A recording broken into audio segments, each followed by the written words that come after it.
North Korea conducted what various media outlets have dubbed as its largest ever live-fire exercise on Tuesday to mark the 85th anniversary of the foundation of its military, as a U.S. submarine docked in South Korea in a show of force amid growing concern a showdown between the U.S. and North Korea may be imminent.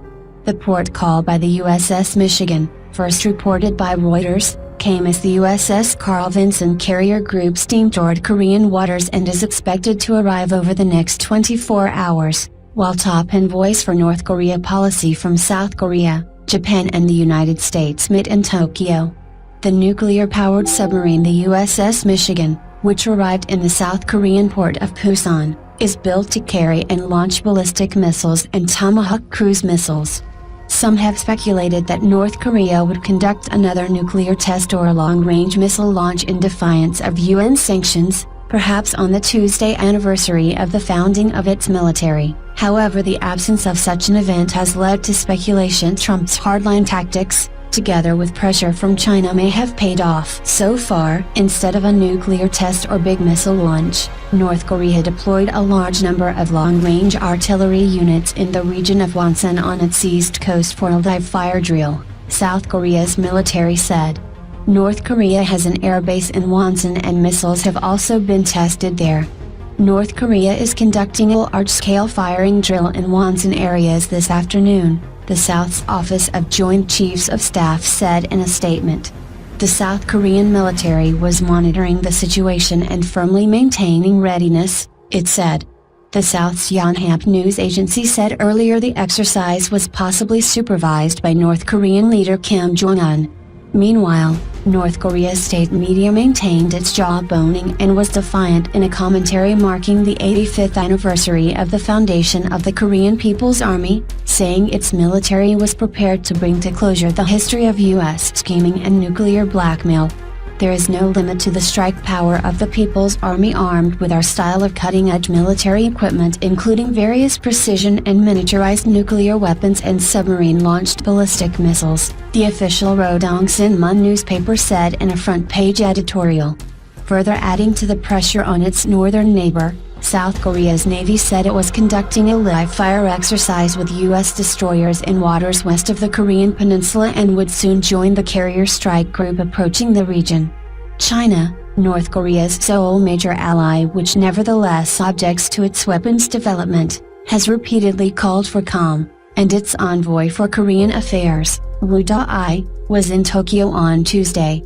We hope that all parties, including Japan, can work with China to promote an early peaceful resolution of the issue, and play the role, put forth the effort, and assume the responsibility that they should, Chinese Foreign Ministry spokesman Zheng Shuang told reporters in Beijing. Japan's envoy on North Korea, Kenji Kanasugi, said after talks with his U.S. and South Korean counterparts that they agreed China should take a concrete role to resolve the crisis and it could use an oil embargo as a tool to press the North. We believe China has a very, very important role to play, said the U.S. envoy for North Korea policy, Joseph Yun. South Korea's envoy, Kim Hong-kyun, said they had also discussed how to get Russia's help to press North Korea. Japanese Prime Minister Shinzo Abe is expected to meet Russian President Vladimir Putin on April 27, the Kremlin said. It did not elaborate. Still, despite the lack of a nuclear test or missile launch, clouds are gathering over Pyongyang. The State Department said on Monday U.S. Secretary of State Rex Tillerson would chair a special ministerial meeting of the UN Security Council on North Korea on Friday.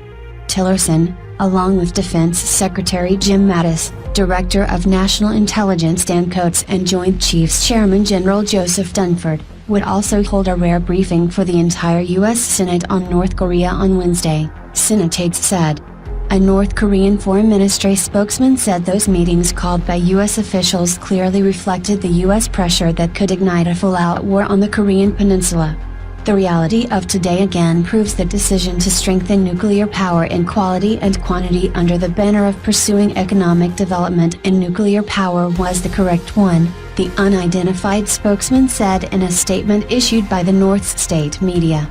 On Monday, Trump called for tougher UN sanctions on the North, saying it was a global threat and a problem that we have to finally solve. Taking a softer line, the official China Daily said it was time for Pyongyang and Washington to take a step back from harsh rhetoric and heed calls for a peaceful resolution. Judging from their recent words and deeds, policymakers in Pyongyang have seriously misread the UN sanctions, which are aimed at its nuclear missile provocations, not its system or leadership, the newspaper said in an editorial. They are at once perilously overestimating their own strength and underestimating the hazards they are brewing for themselves. What do you think? Are we headed to war with North Korea? Leave your comments below this video. Thanks for watching.